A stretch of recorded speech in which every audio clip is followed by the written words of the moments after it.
She's like, what? I'm like, Amy, I couldn't move. She goes, what? I'm like, come here. And as soon as she started to move, I was able to start moving, and we met. And I said, he's gone. He's gone. And I would be lying to say that our faith didn't shake. We begged, we pleaded, we tried to barter with God for like 5-10 minutes straight. And all of a sudden I said, stop. We have to stop. I said, we've already dealt with this.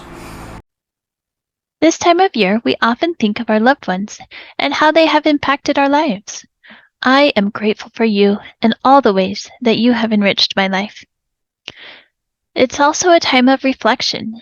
There's a lot of introspection and evaluation as we close out the year and think about what went well, what didn't, and what we'd like to do differently in the new year. As I've been reflecting on my Share Your Story podcast, I have decided to change things up a bit. Starting in January, we will be moving from a weekly schedule to releasing an episode every other week, with special subscription-only content on some of the off weeks. So make sure you subscribe to the show so you don't miss anything. Another change will be the quality of my interviews. Not only will the stories and experiences of my guests be more meaningful and impactful, I will be sharing more of my insights and perspectives on grief as well. Because the episodes tend to be longer, as far as podcasts go, moving to a bi-weekly schedule will give you, the listeners, more time to process and reflect on the information and insights we share during our conversations. And as always, if you would like a travel buddy and a guide to accompany you in your own grief journey, visit my website, grievingcoach.com, to schedule a time to chat with me. Together, we will begin by finding one simple tool that you can implement today to help you in your individual journey in your own unique way. May you all feel loved and supported, especially through this time of the year. Okay. Welcome to another episode of Share Your Story, exploring humanity one heart at a time. This is a podcast where we dive deeply into the stories that make us who we are and show us who we can become. I'm your host, Jenny Dilts, and I'm also the founder of Grieving Coach. I can be found at grievingcoach.com. Before I introduce today's guest, I wanted to share a little bit about how Share Your Story got started. I was guesting on other people's shows and meeting some amazing humans. In hearing their stories, I have been incredibly inspired by what they've experienced and how they've grown from it. Their stories have included many insights that I wish I could just shout to the world. So I started a podcast to share our stories and our humanity. Throughout my journey as a podcaster, both as a guest and a host, I've had tons of support along the way, and I'm so grateful for it. So thank you to all of you who have helped me, and a big thank you to my listeners as well, because without you, there would be fewer reasons to share our stories. So today's guest is Chad Nedland. And although my first encounter with Chad, I thought he was pretty weird, but the second time I talked with him, I completely fell in love with him. And the cool part is, he loves me too. He even said so. Yep. I love his quirky sense of humor and his magical way of having transformative conversations. He loves my creepy alienness and hyper passion with it. So we're a good mix. A little bit more about Chad. He's a daddy to his amazing children and a highly favored husband. He has dedicated his life in service to others in various forms. Although he is a business strategist and coach, he spends most of his days helping people to reframe the stories in their minds so that they can move forward in their lives towards a fully joyful experience. Thank you, Chad, for being on my show. Oh, I am so honored to be here. I've been looking forward to this all day. I love your giggle. It matches my hyper squeals. Right. So, before we get started, let's just go full transparency. Why'd you think I was so weird? Because of your humorous comments. I wasn't sure if you were serious or humorous. So it caught me off guard a little bit. But once I understood that you were like it was a sarcastic, fun, joking humor, that was all I needed. Awesome. I love it. Yeah, I have a tendency to do that. Like I'll like something's complete humor and I'll say it with a completely straight face. And people are looking at me like, what do we do with that? And that was me too, because when I say something humorous, I can't keep a straight face. So you got me beat. It's a skill. It is a skill. One that I haven't yet developed. So besides playing in the yard with your kids, where can people find you? Okay, I'll try and be serious. Wisconsin. You can find me in Wisconsin. Awesome. You can actually find me all over. I always tell people, if you can't find me, you probably haven't typed my name in Google. Best way to find me, you can either just look me up on Facebook. You can look up the Achieve Greater podcast. You'll find me there. And if all else fails, shoot me an email. You'll have my mother beat if you remember my name at Yahoo. Chad Nedland at yahoo.com. Send me a message, and I guarantee I'll reach back out to you because I just love people. Awesome. That works, and I love people too. Just keep it simple. Yeah, totally. So give us a little bit of background about your story so that our audience has some sort of context from where the juicy part comes in. Okay. So I'll give you some like way back context. After I had gotten out of the military, my brother and I were sitting around in the evening together, and we were kind of bored, and we were having fun, but we were bored. And he says, "So what you gonna do tomorrow?" And I was like, "I don't know. I guess I'll go to California." He goes, "What?" I was like, "Yeah, I guess I'll walk to California." He's like, "Okay, let me know when you get there." Now, we were in Minneapolis at the time. So as I got up the next morning, I remembered the words of my grandfather. He said, "A man is as good as his word. If you don't have your word, you have no worth," right? And I said, "All right." Well, I grabbed $12.73 off the top of my dresser that day, a school bag that was in the living room, put a couple pair of pants, a couple pair of underwear, a couple pair of socks, a couple T-shirts in there, and walked out the front door. 3.5 months later, I called up my brother. "Hey, I'm in California." He's like, "What the blah, blah, blah, blah." Oh, he said words I hadn't heard in years. He was so mad at me. He goes, "Why didn't you call?" I said, "You said call when I got here. What's the problem?" Well, through that time, I did a lot of soul searching after I got out of the military. It gave me a lot of walking time to kind of sort my life out. And a situation happened that day when I arrived in California.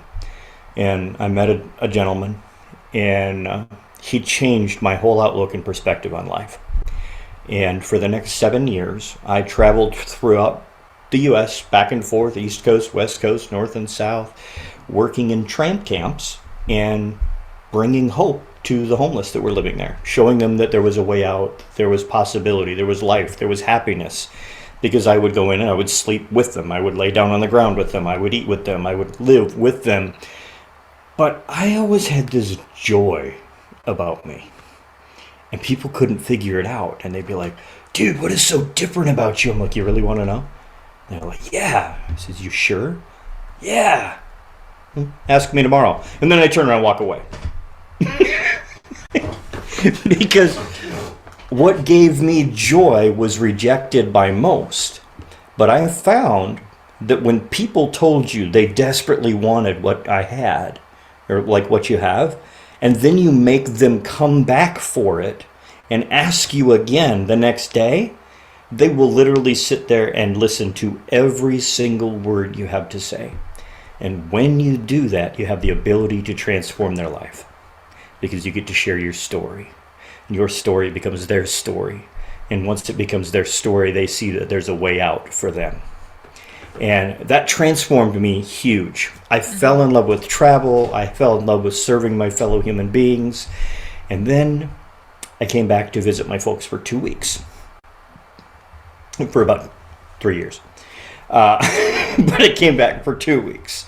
I ended up getting a job at a grocery store.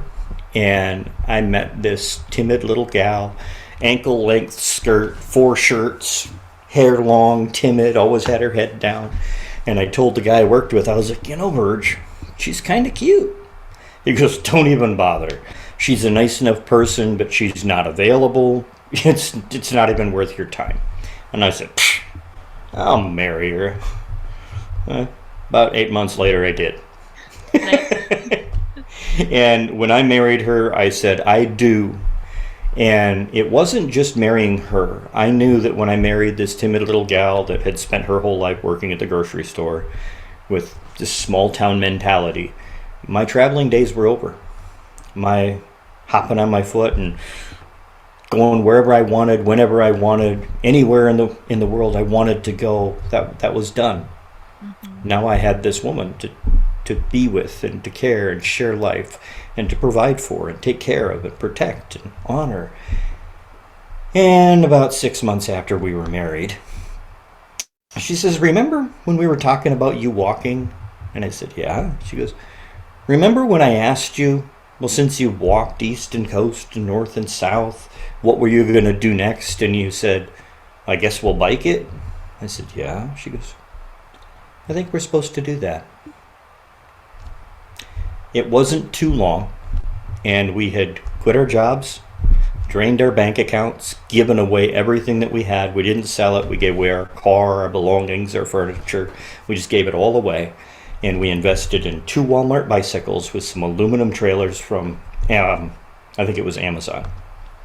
And we hit the road. And we began to serve.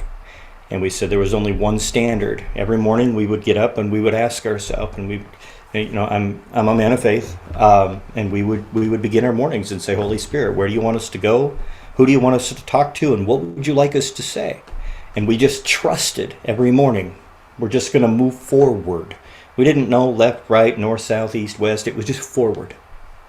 And we were just going to trust. And we had one simple rule.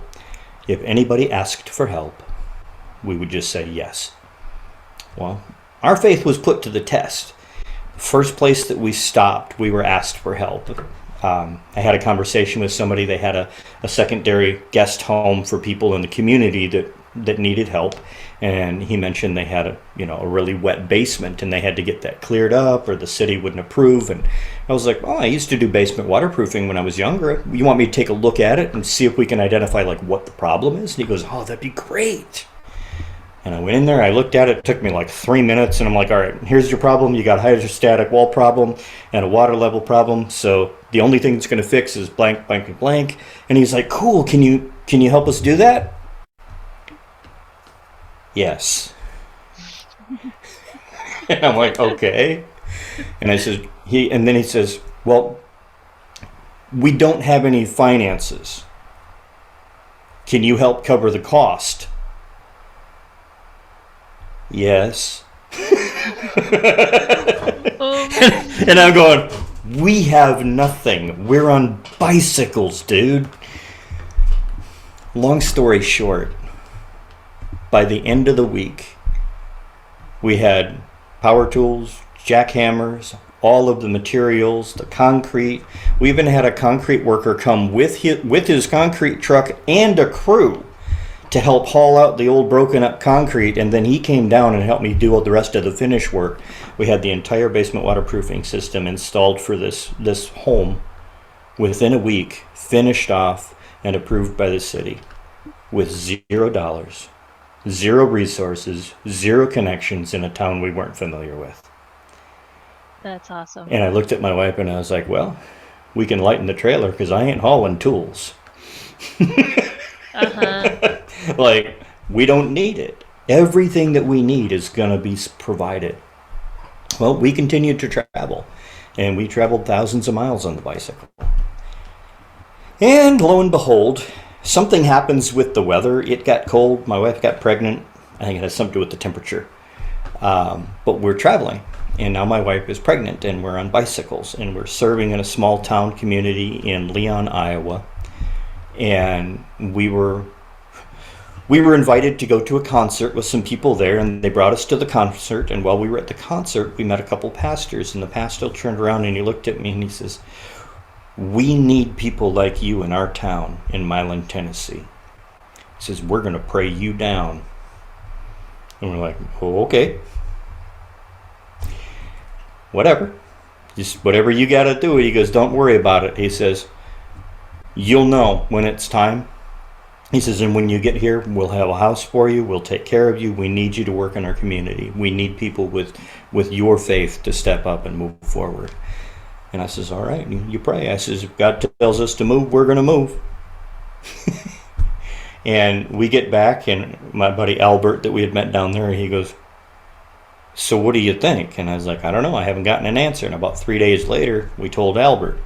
We said, "Well, your friend broke the seat on my bike, so we can't take the bike.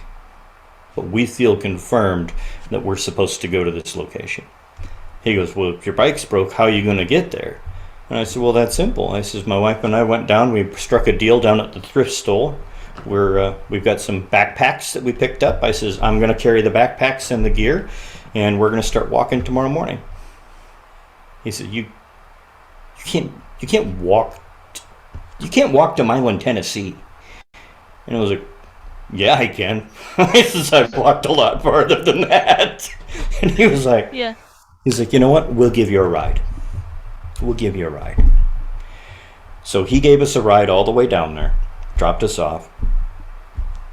They housed us. They brought us in. We worked there for about 2.5 months. And then Albert showed up.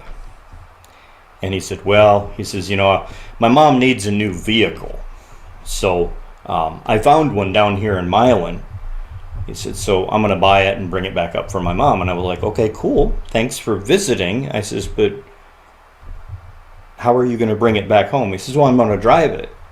And I said, "Well, what about your minivan?" He goes, "Well, you can't quite do what you're doing with a pregnant wife without a vehicle." He says, "I'll sell it to you for $1." And I said, "Dude, I don't have $1." He goes, "I'll loan you $1." And I went, "All right." And he hands me $1. I handed it back to him, and he sold us his minivan for $1. So now my wife and I are traveling. We served there for a while, and then we ended up going back on the road. And we ended up giving birth to our son. And our son was birthed at my parents' place up in Wisconsin. We came back for the birth, and we did a home birth, and our little son Jonathan was born. And he was such an amazing and a blessed gift. And people said, "Well, what are you going to do now?" "Do what we feel called to do. We're going back out to serve the homeless." And they're like, you can't do that with a baby." And I'm like, "Homeless people have babies. Why can't we serve them with a baby?" Yeah. "Oh, it's dangerous." I'm like, "Have you ever met me? Don't worry about the baby. Worry about the one who threatens my baby," right? Like, I'm not a small guy. I'm very well equipped. Don't worry about it. Baby's good. And we continued to serve.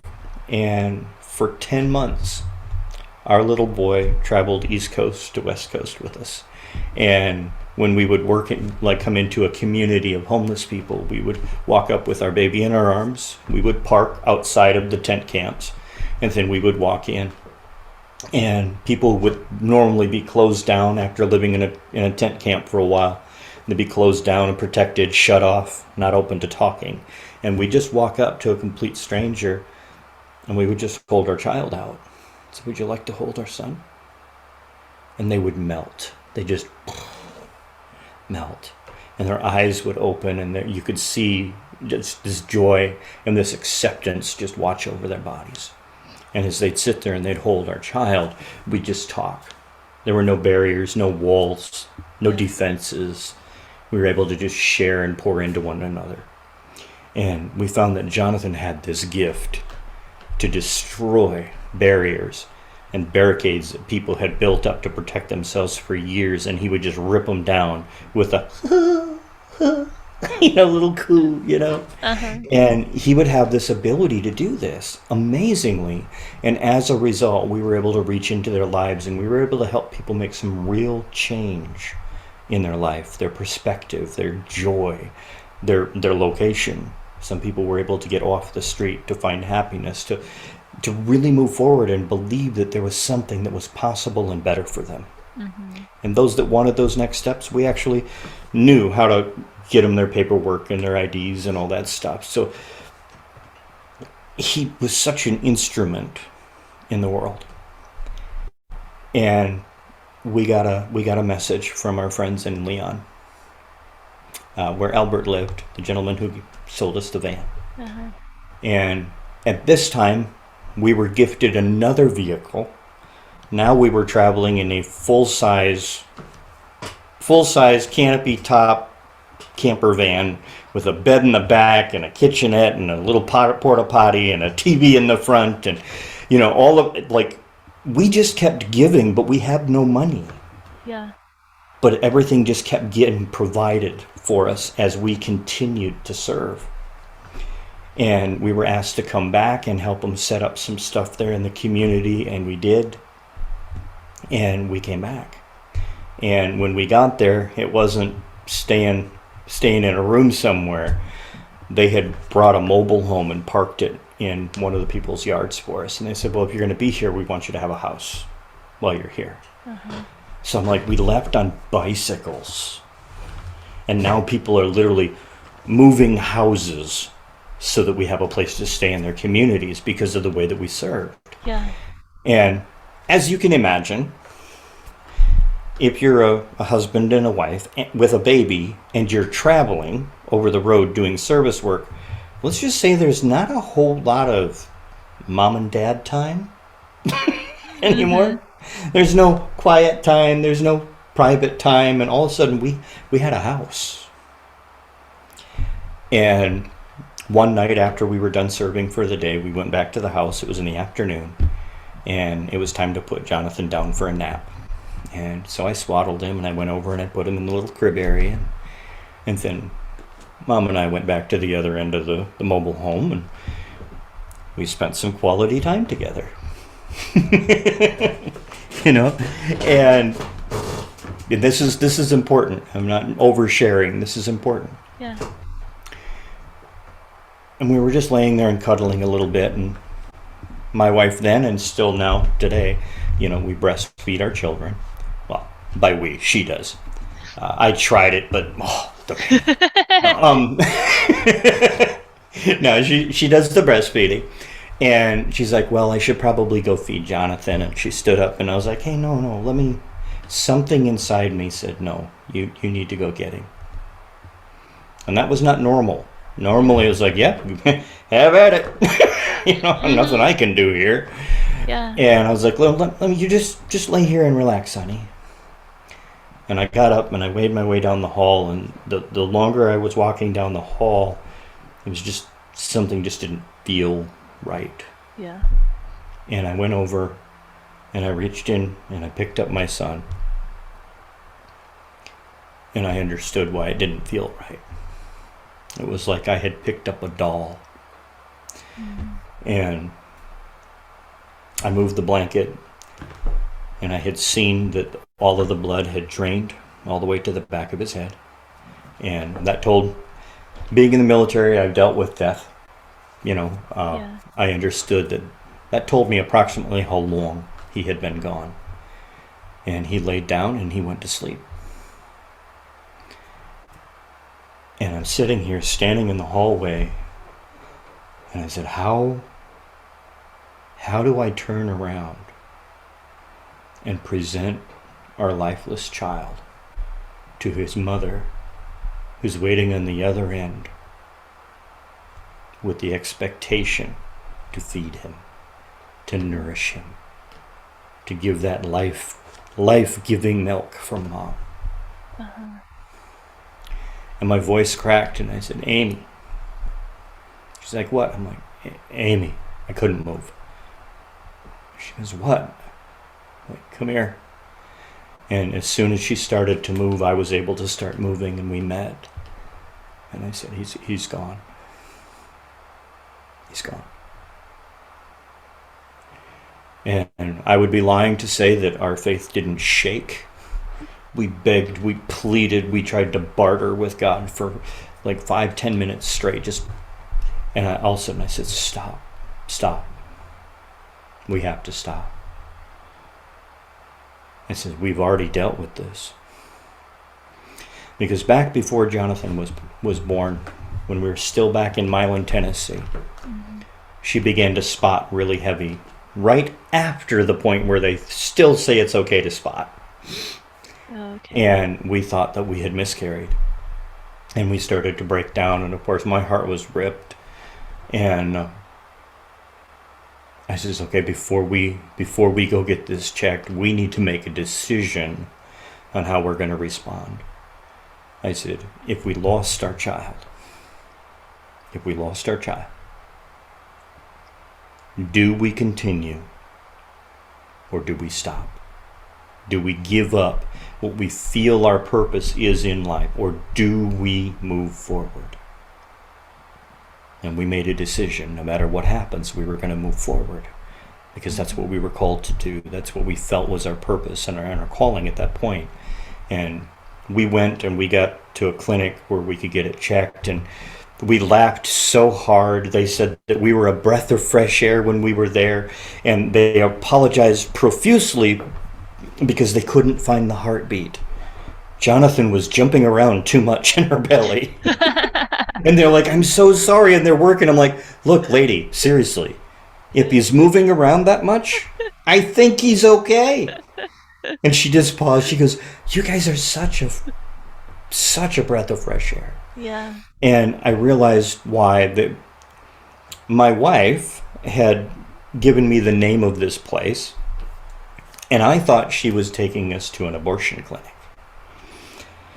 So I was like pissed. like, how dare you even bring me into this place with what we're dealing with? Well, what it was is the place was set up for people to have a choice, like explore all of the options for the life of that child. And she's like, most people that come in here are questioning whether or not they want to keep their child. She said, and you guys came in here fighting, and you have a baby who's fighting for life, and we see parents who love him so much. She says, you're such a breath of fresh air for us. But we had decided at that moment, ahead of time, what would happen. And I looked at my wife and I said, we made a choice. I says, I don't know how. I have no idea how we're going to do this, but we made a choice. She says, I know. We ended up bringing our son home.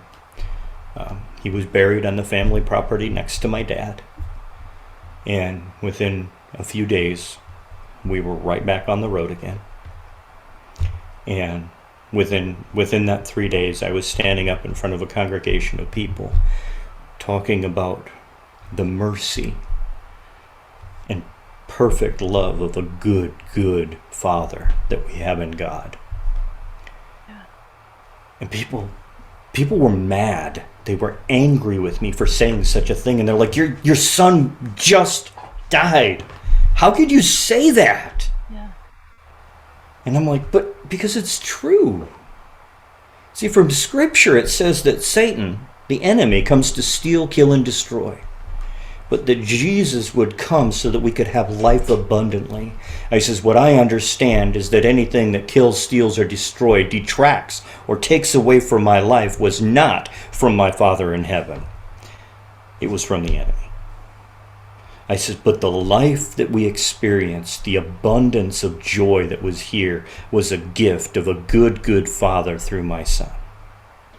I said, my son traveled East Coast to West Coast, North to South, was loved on and loved by thousands, and gave love to thousands of people, opening their hearts to the possibility of hope and being cared for and loved. He gave hope. He helped people break through their grieving process. He helped them break through their hardened sadness to see something that was greater on the other side. And he did it in 10 months. Yeah. Don't say he was only here 10 months. He lived every day of his life for the sole purpose of making everyone else's better. Did my baby cry? Yeah, when he pooped on himself, when he peed on himself, or he was hungry. But outside of that, my son never had a bad day. What kind of an a-hole father would I be to wish that he was back here to go through everything I've suffered through? He lived a rich, full life, and his death is my rally call. I cannot sit back and not impact the world every day of my life. I can't sit back and say, oh, I got tomorrow. I have to impact the world because he's my rally call. When I get tired, when I get worn out, I remember he lived fully to show me how to live my life. He showed me at 10 months old how I was supposed to live my life as a 40 man in his 40s. But now I'm not that man in my 40s. And every single day, he's that guiding rally call when I get up in the morning. And I get to express the gratitude and the honor and the blessing of being allowed to be part of his life. He wasn't part of my life for 10 months. I was allowed to be a father to him his entire life.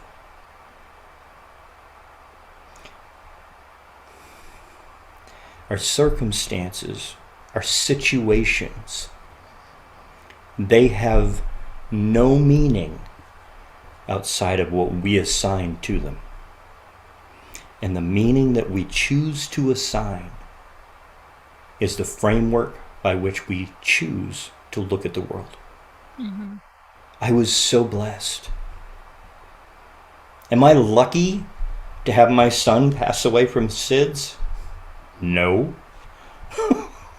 Am I blessed to have had it happen? Yes. To lie and say there weren't years that went by where every single day, hour after hour, minute after minute, I had the haunting thought, I was the one that swaddled him. Did I wrap him too tight? Did I lay him down wrong? Did I do something? Did I murder my son? All of which I knew were not true. But something had to explain to my mind the pain that I felt while experiencing the joy. It was that I felt guilty for having joy in spite of the situation. But the reality is we have every right to experience joy, the highs of joy, at the very depths of our grief. Mm-hmm. They don't have to be separate. They can be at the same time. You don't have to destroy one to enjoy the other. I learned to enjoy the grief. As a dad, my grief isn't pain. My grief is a reminder of how deeply he was loved. And the more it hurts, the deeper my understanding of the power of the love that he received every day from his mother and his father. I never understood it. Mm-hmm. I had no idea as a daddy how deeply I loved my son. I still mourn him. Sure.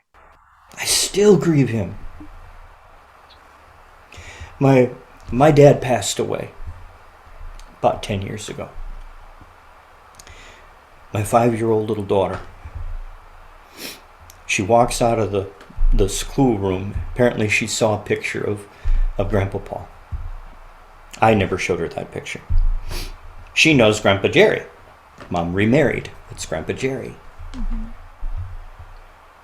And she walked out and she asked, and she says, "Why did Grandpa Paul die?"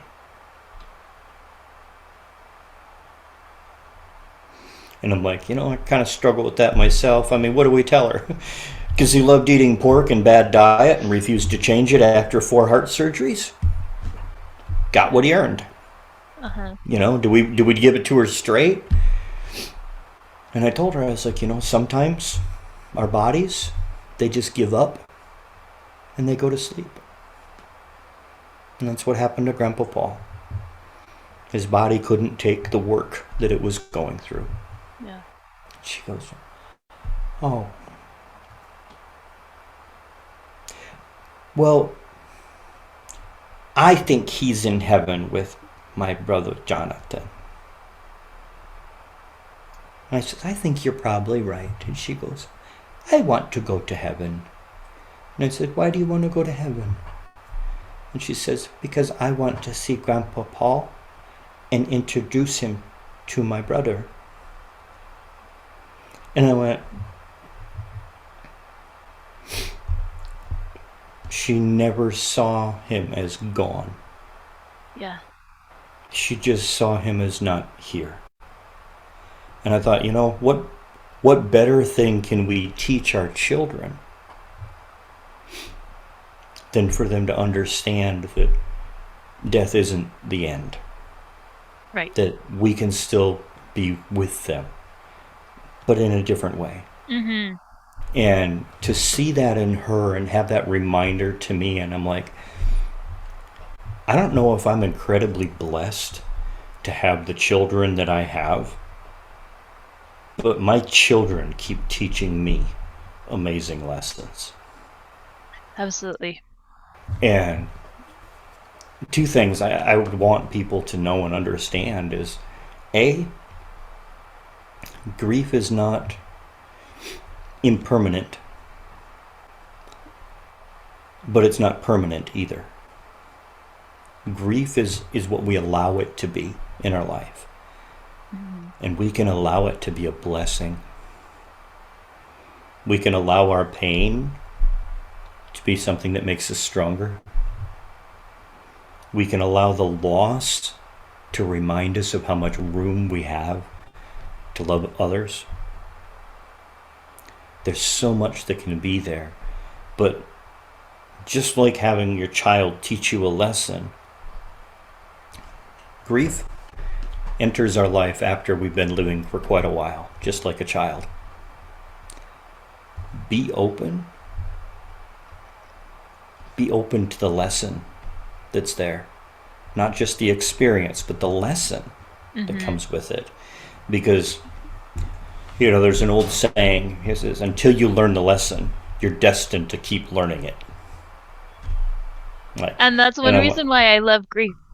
Because I picture grief as a person, actually. For me, it's female because of that nurturing quality that always keeps teaching. And grief will come to my door. Hey, knock, knock, knock. I'm here. I have something to teach you. Are you ready to learn? Sometimes we say, no, go away. I don't want to see you. I don't want to be near you. I don't want to have anything to do with you.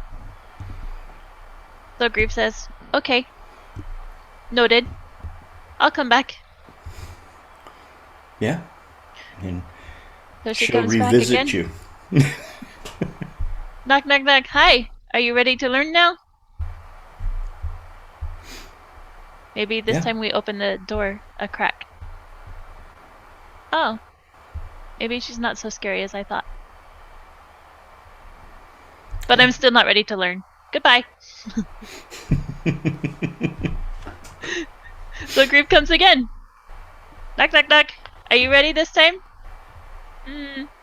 Maybe. What do you have to offer? And as we... like you said, it's how we perceive things. It's our perception. It's how we think about things. It's our mindset, our attitude. It's whatever we make it to be. Yeah. And eventually, you welcome her at the door. and invite her in for a meal. Yes. Too many people try and get over grief and get past grief. And one thing that I learned is grief will always be a part of your life. But we have the choice of whether or not it's a welcome addition or something that we fight against. And you can't stop being who you are. If you don't like yourself, you can't just not be you. It doesn't work. Now you can change things about how you respond, how you interact, how you do things, how you perceive the world around you, but you'll always be you. Mm-hmm. And in the same way, grief is that same way. It will always be there, but we can change how we interact, how we perceive, the meaning that we assign. And it's, like our brothers, or I should say like my brothers. They're always going to be my brothers, but I can choose to give them time or withdraw from them, but they will always be my brothers. Mm-hmm. They will always be part of my family, and I will always love them. I probably will not like them a good period of the time because their choices are not choices I approve of. Yeah. But I will always love them. And if I can love my brothers, I can love grief. Because although it doesn't give me what I want, it is a part of my life, and I choose to grow from it or not. And I've learned growth allows us to deal with the things that once caused us pain. And like I said, I guess that would be a good way of looking at it. I mean, grief is still here. I still mourn the loss of our child. Yeah. But it's just a reminder of the love. It used to be grief was pain. Grief was torment for me. The questions, the justification, the blame. Yeah. All of that stuff came constant all the time until I reframed it. Says, you know what? If I didn't hurt so bad, it would only be because I didn't love so deep. And the day I said those words out loud, everything changed. It said, because I loved so deep, this is the other side. Mm-hmm. This is the evidence of the depth of the love. And I never knew it before. Because I only felt what my little baby could give back. But I couldn't feel the love that I poured out.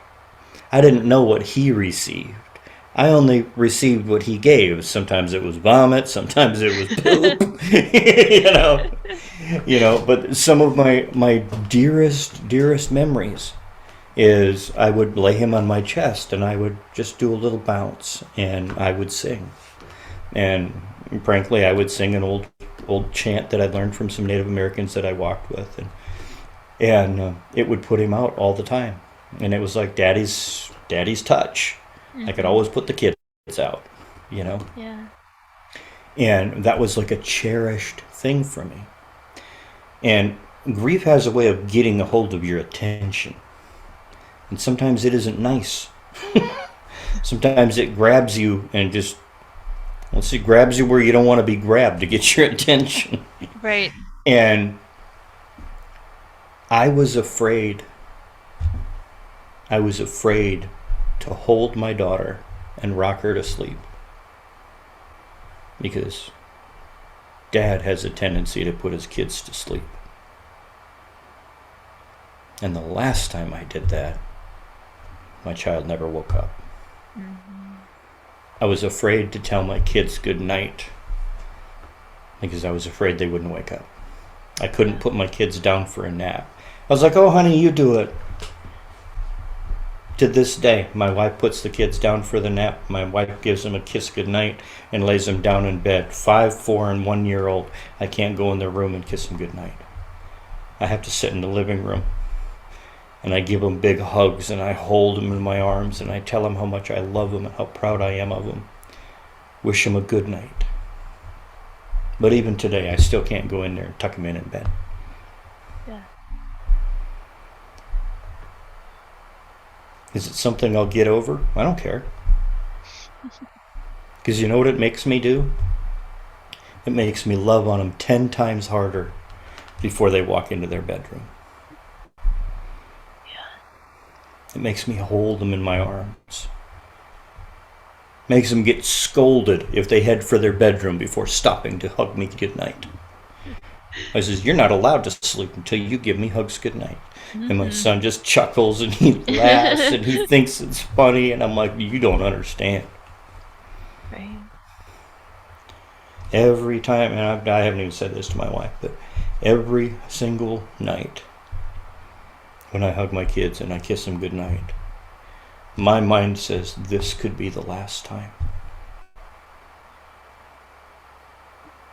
Have they felt the depth of your love today? And if they haven't, I don't let go.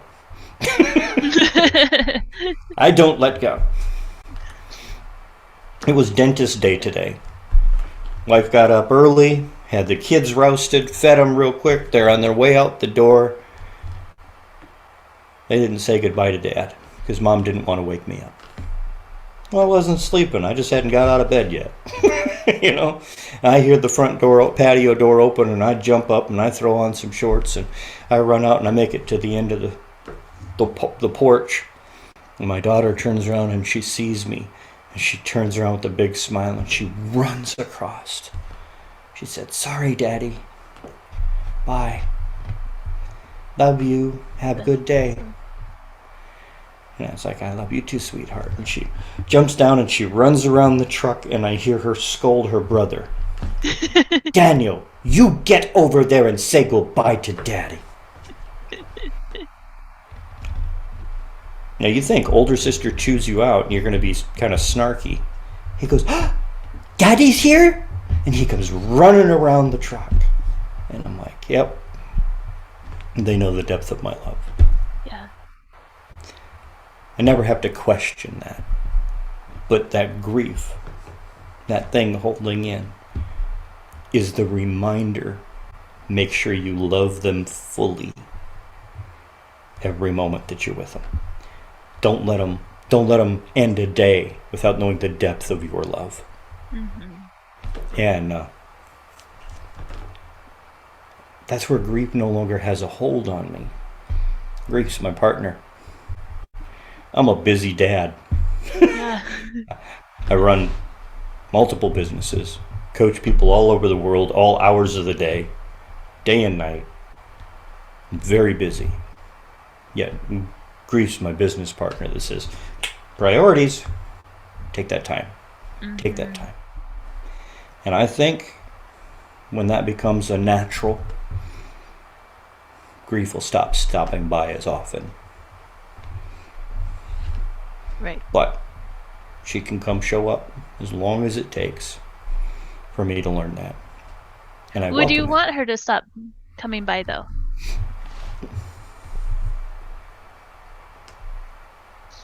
I guess I don't really care if she stops coming by, but it'd be all right if she stopped with the little digs every once in a while. True. You know, it's not a matter of,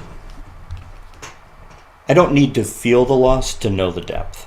Uh-huh. And, you know, it's just like, you know, my other brother, he would never really do anything beneficial when he showed up. But I had a friend who could show up, never say a word, and give me complete comfort. Wouldn't mind if she got to that point. You can be there, that's fine. Yeah. Knock it off with all the whispering in my ear, you know?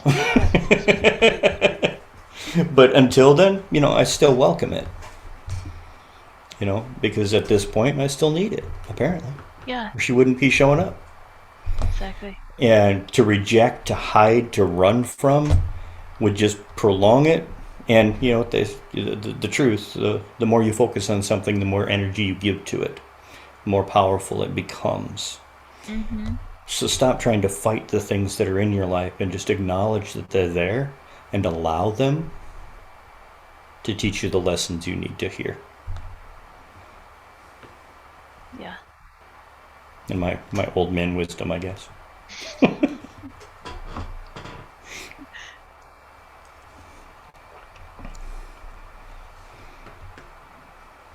It all sums up in what you said earlier. We have a good Father. Yeah. And he is so aware of us individually, intimately, in the details, in the moments. And whether those lessons are from grief, whether those lessons are from a conversation, whether those lessons are through love, or someone who comes and says nothing, but comforts us.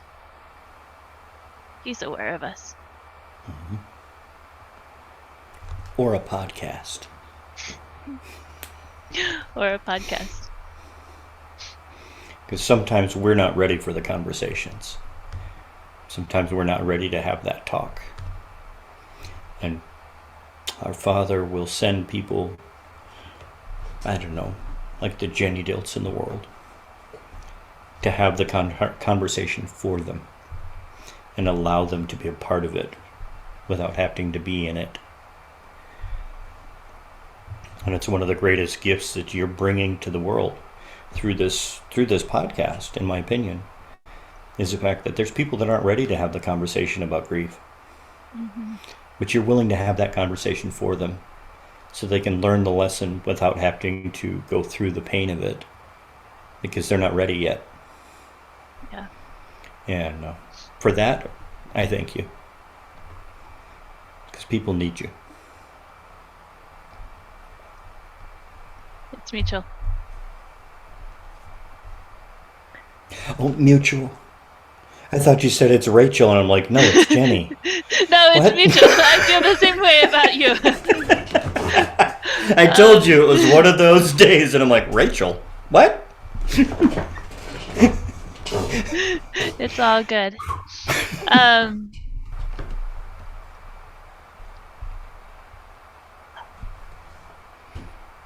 Anything else you want to share with our listeners?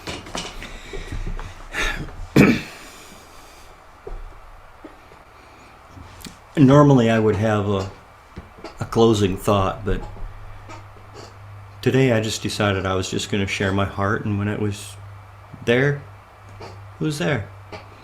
You know, I mean, we all have a greatness in us. And that greatness is what we were gifted with to bring into the world. Don't allow heartache, don't allow pain, situations, trials. Don't let it shroud your greatness. Go unleash it. The world needs us. That's why we're here. Even when it's scary. Yeah, especially when it's scary. Those are the best adventures. But for that, you'll have to reach out and send me an email. So tell us your email so we can reach out when life gets scary. Chad Nedland at yahoo.com. Awesome. Yeah, I often think I should just do a podcast where I just tell my stories, all the things that I've just encountered and had a blast with over the years, but people might think I'm weird. Right, Jenny? Fantastic. It only lasts one time. It only hurts the first time. And you get used to it. Yep. Oh. Exactly. I feel so full. Thank you so much, Chad, for this conversation. It's been an honor. The more opportunities we have to actually share our story, the more powerful our story becomes, but the better we get to process and digest our own story, and the more powerful it becomes for us. Mm-hmm. It's kind of like chewing the cud, you know? You chew on it, you get as much nutrients as you can out, and then the cow swallows it, and then it spits it up later and chews it some more and gets more nutrients out. And that's what it is when we share our story. is it gives us a chance to grow and really walk into and embrace the lessons that we have through it. So thank you for that. It's been an honor. Amazing.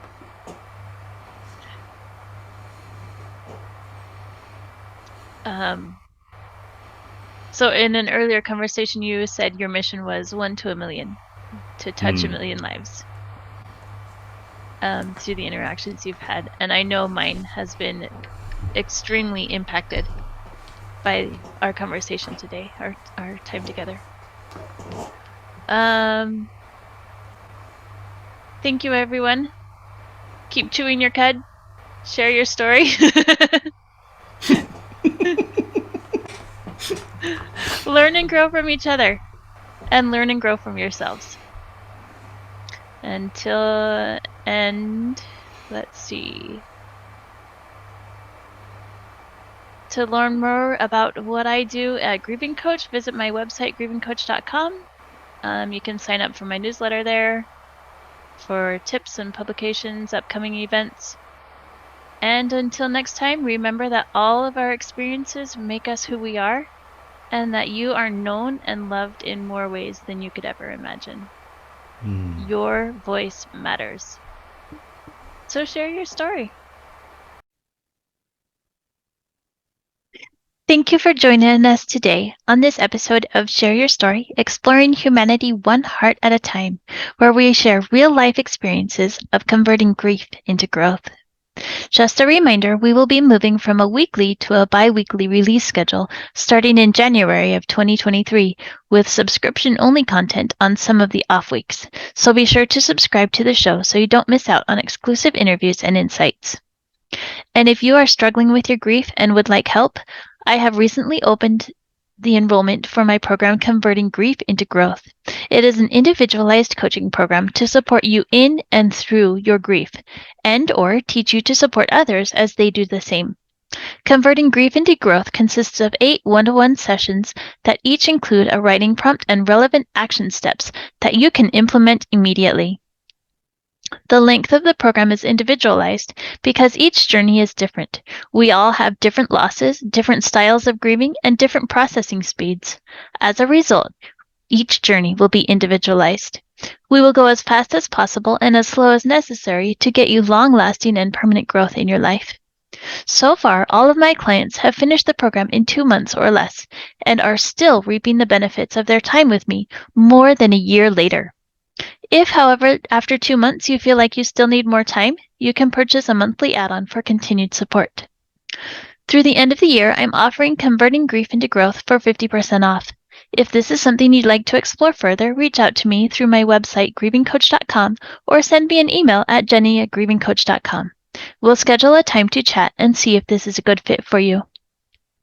Until next time, remember that all of our experiences make us who we are, and that we can turn grief into growth. You are known and loved in more ways than you could ever imagine. Your voice matters. So share your story.